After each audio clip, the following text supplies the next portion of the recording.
입니다. 부활이 없다 하는 사두개인들이 그날 예수께 와서 물어 이르되, 선생님이여, 모세가 일렀으되 사람이 만일 자식이 없이 죽으면 그 동생이 그 아내에게 장가들어 형을 위하여 상속자를 세울지니라 하였나이다. 우리 중에 칠형제가 있었는데 마지가 장가들었다가 죽어 상속자가 없으므로 그 아내를 그 동생에게 물려주고 그 둘째와 셋째로 일곱째까지 그렇게 하다가 최후에 그 여자도 죽었나이다. 그런즉 그들이 다 그를 취하였으니 부활 때에 일곱 중에 누구의 아내가 되리이까? 예수께서 대답하여 이르시되, 너희가 성경도 하나님의 능력도 알지 못하는 고로 오해하였도다. 부활 때에는 장가도 아니가고 시집도 아니가고 하늘에 있는 천사들과 같으니라. 죽은 자의 부활을 논할진대 하나님이 너희에게 말씀하신 바, 나는 아브라함의 하나님이요 이삭의 하나님이요 야곱의 하나님이로라 하신 것을 읽어보지 못하였느냐? 하나님은 죽은 자의 하나님이 아니요 살아있는 자의 하나님이시니라 하시니 무리가 듣고 그의 가르치심에 놀라더라. 아멘. 우리 현대인들이 과거에 대해 갖는 편견이 있습니다. 옛날 사람들은 비판적인 사고가 없어서 어떤 것이든 잘 믿었을 것이다, 이렇게 생각하는 겁니다. 그러나 그렇지 않습니다. 옛날 사람들이나 요즘 사람들이 별반 다르지가 않아요. 특히 이제 부활에 대한 문제를 보면 그것을 알 수 있는데요. 참 오랫동안 논쟁의 대상이었습니다. 어제 우리 새벽기도 본문에서는 나오는 이제 바리새인들은 부활을 믿었어요.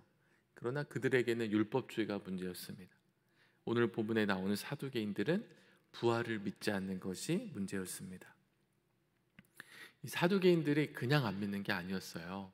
나름의 논리가 있었습니다. 그러니까 요즘 사람들이랑 다르지가 않은 거예요.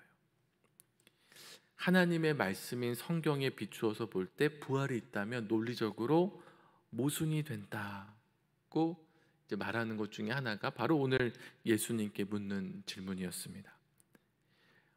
부활장이라고 불리는 고린도전서 15장을 보면은요, 초대교회 성도들 가운데서도 부활을 믿지 못하는 이들이 있었음을 알게 됩니다. 그들도 비슷했습니다. 정말 부활이 있을까? 부활하게 되면 어떤 모습일까? 죽을 때의 모습으로 부활할까? 젊을 때의 모습으로 부활할까? 불구였던 사람은 어떻게 될까? 몸이 다 썩 없어지면 어떻게 부활할까? 그러니까 옛날 사람들도 의심이 많았습니다. 도마처럼 말이에요. 합리적인 의심이 꼭 근대의 산물은 아닙니다. 일반적으로 죽음 이후의 삶이 있다고 믿는 종교인들이 있고, 또 사후세계를 믿지 않는 사람들도 있습니다. 그리스도인들 가운데도 부활을 믿는 성도도 있고 그렇지 않은 성도도 있어요. 뭐 여러 가지 경우가 있겠지만 또 부활을 믿고 싶지만 안 믿어져서 그런 분들도 있겠죠. 그런데 의심은 자연스러운 것입니다. 그럴 때는 어떻게 해야 될까요? 믿음 달라고 기도하면 됩니다. 만약 믿음이 없어서 고민하고 계시다면 기도해 보세요. 하나님, 이 세상이 줄 수 없는 하나님이 주시는 소망 내 안에 가득하게 해주세요. 이 믿음은, 이 소망은 신비입니다. 기도로서 하나님께 주시는 소망을 가지시기 바랍니다. 이제 본문을 살펴보겠습니다. 23절입니다. 부활이 없다 하는 사두개인들이 그날 예수께 와서 물어 이르되, 바리새인들에 이어 사두개인들이 찾아와서 예수님께 부활과 연관된 신학적인 질문을 합니다. 23절 중간에 나오는 이 그날이라는 말이 이 사건이 이전 사건과 연관이 있음을 암시하는데요, 이 사두개인들의 질문이 세금에 대한 바리새인들의 질문과 연관이 있다는 거예요. 두 질문 모두 예수님을 함정에 빠뜨리기 위한 질문입니다. 이 세금에 대한 질문은 당시 민족적, 정치적 이슈였다면, 이 본문의 질문은 당시에 논란이 되던 신학적 질문이었어요. 요세푸스에 의하면은요, 사두개파는 바리새파와 에세나파처럼 1세기 유대 사회의 철학적 분파였습니다.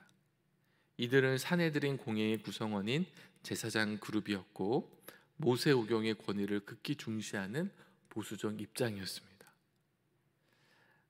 그래서 그들은 부활이 없다는 사두개인들로 묘사되었습니다. 24절부터 28절에 보면 그들이 예수님께 어떤 질문하는지 나오는데 제가 다시 읽어보겠습니다. 선생님이여, 모세가 일렀을 때 사람이 만일 자식이 없이 죽으면 그 동생이 그 아내에게 장가들어 형을 위하여 상속자를 세울지니라 하였나이다. 우리 중에 칠형제가 있었는데 마지가 장가들었다가 죽어 상속자가 없으므로 그 아내를 그 동생이 물려주고 그 둘째와 셋째로 일곱째까지 그렇게 하다가 최후에 그 여자도 죽었나이다. 그런즉 그들이 다 그를 취하였으니 부활 때에 일곱 중에 누구의 아내가 되리이까.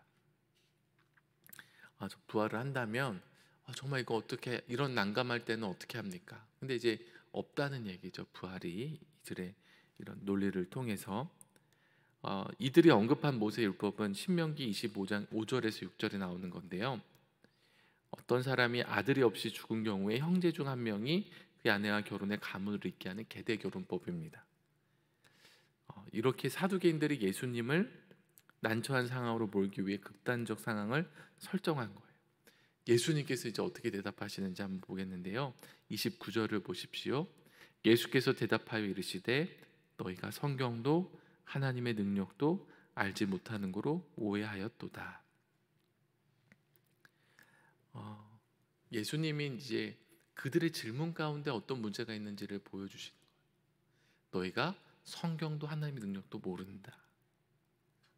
특별히 이제 성경을 너희가 모른다. 이게 참 의미심장한 거예요. 왜냐하면 모세 오경의 절대 권위를 부여하는 그들이 정작 성경을 오해했다는 평가를 받았기 때문입니다.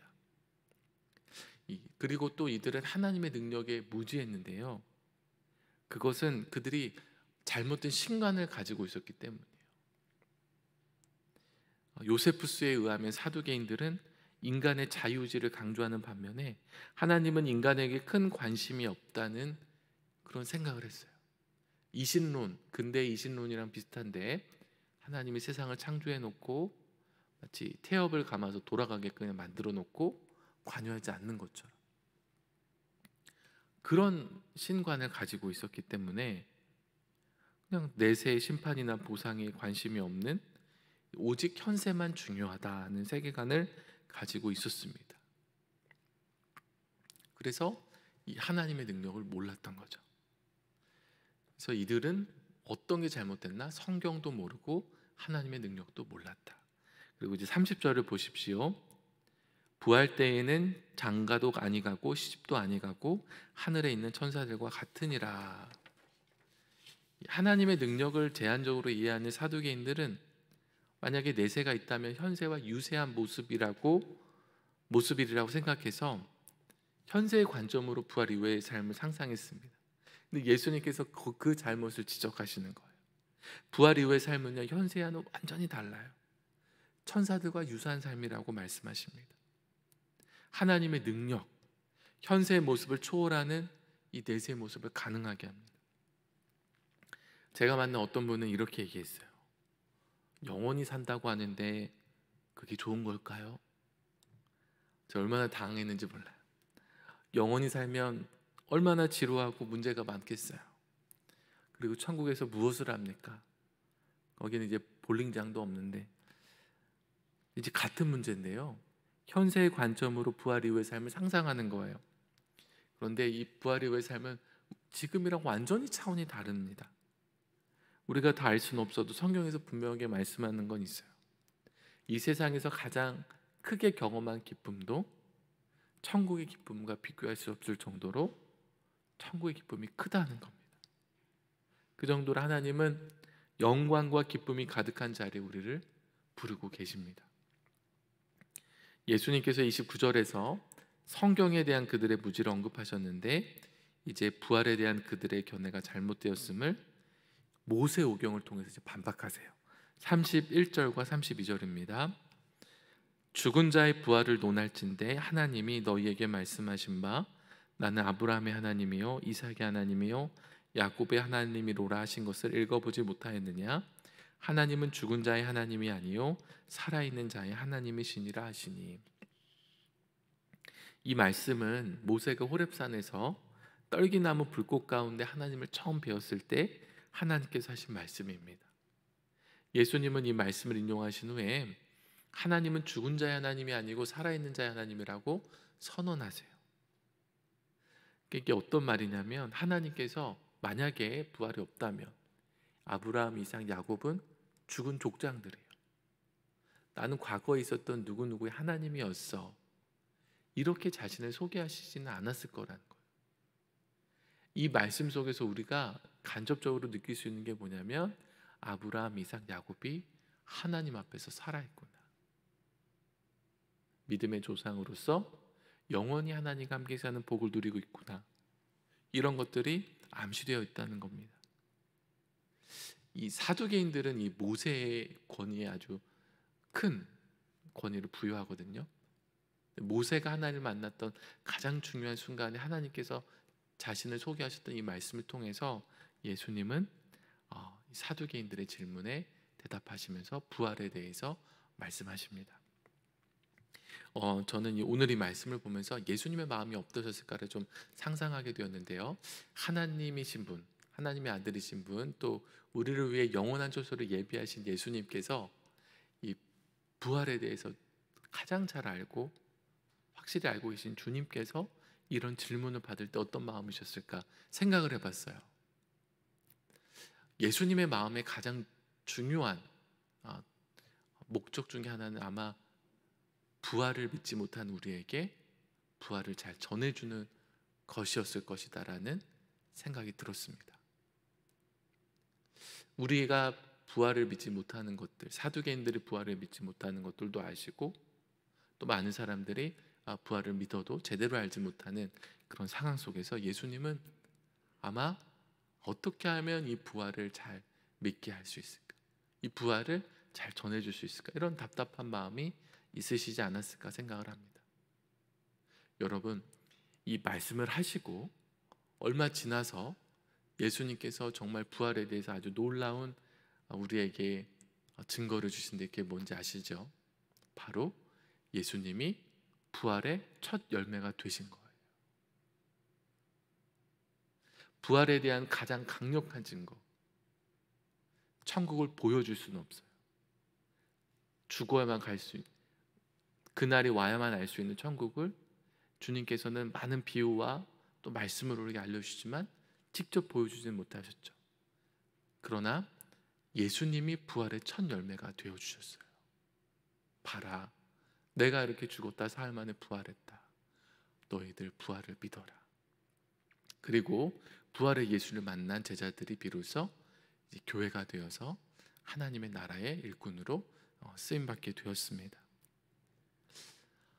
우리에게는요, 부활의 예수님이 있습니다. 그 주님은 지금도 살아계시고 우리와 함께 하세요. 우리는 오늘도 예수님을 선택할 수도 있고 그분을 선택하지 않을 수도 있습니다. 오늘도 살아계신 주님, 부활하신 주님을 내 마음 가운데 모시고 정말 성령 충만하게 살아갈 수도 있고요, 또 성령 충만하게 살아가지도 않을 수 있는 그런 선택이 우리 앞에 주어져 있습니다. 부디 부활의 주님을 선택하시기 바랍니다. 늘 우리와 동행하시는 주님과 함께 오늘 하루도 승리하시기를 바랍니다. 그리고 하나님을 더 알아가고 하나님을 더 사랑하고 주님 안에 거할 때에 이 부활의 소망이 우리 안에 충만하게 넘치는 은혜가 저와 여러분 안에 있기를 간절히 기도합니다. 기도하겠습니다. 살아계신 하나님 아버지, 오늘도 이 새벽에 우리를 깨워주시고 주님의 말씀으로 이 하루를 시작하게 해주시니 감사합니다. 오늘 마태복음 22장의 말씀을 통해서 부활을 믿지 못하는 사두개인들이 주님 앞에 나와 하는 질문을 통해 우리가 부활에 대해 깨닫게 하시고 또 믿음을 갖게 하여 주시니 감사를 드립니다. 하나님, 정말 그 나라는 우리가 상상할 수도 없고 느낄 수도 없고 막막할 때가 있지만 주님, 우리에게 믿음 주시기를 원합니다. 그 나라에 대한 소망을 주시기를 원합니다.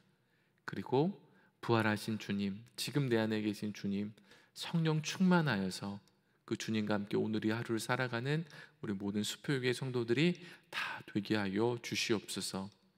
하나님, 우리는 연약하여서 믿음이 때때로 약해지고 또 의심이 들 때가 있사온데 성령께서 진리로 우리의 심령을 다스려 주셔서 흔들리지 않는 믿음으로 살아가게 하여 주시고, 또 우리 삶의 어려운 일들을 만날 때에 오직 주님 손 붙들고 나아가게 하여 주시옵소서. 하나님, 우리 수표교회를 위해 기도합니다. 하나님께서 이 땅에 우리 수표교회를 세우셨는데 주님 오시는 그날까지 하나님 기뻐하시는 교회로 온전히 쓰임받게 하여 주시옵소서. 우리 김진홍 담임 목사님을 세워주셨는데 성령 충만함으로 좀 하나님의 뜻을 깨달아 날마다 주님께 순종하며 나아가는 목사님 되셔서 우리 수표교 교회가 하나님 기뻐하시는 교회로 든든히 설 수 있도록 주님 인도하여 주시옵소서. 하나님, 우리 교회 성도님들을 위해 기도합니다. 하나님, 정말 요즘 코로나로 인해서 또 경제적인 위기로 인해서 또 많은 수많은 문제로 인해서 살기가 어려워진 시대입니다. 하나님, 주님 없이 살 수 없고 주님께서 손잡아 주시지 않으면 살 수 없는 그런 어려운 삶 가운데 주여 긍휼을 베풀어 주시기를 원합니다. 우리 가정을 살펴주시고 하나님께서 가정의 필요를 아시오니 채워주시고 응답하여 주시기를 원합니다. 특별히 자녀들을 위해 기도합니다. 하나님, 믿음의 자녀들 되게 하여 주시고 또 취업을 준비하며 또 군대에 있으며 유학하고 있으며 또 여러 가지 삶의 중요한 시기를 지나는 우리 자녀들을 축복하여 주셔서 좀 하나님의 축복 가운데 살아가는 자녀들이 다 될 수 있도록 주님 은혜를 베풀어 주옵소서. 하나님, 교우들 가운데 육신의 질병으로 인하여 하나님 고통당하는 우리 환우들이 있습니다.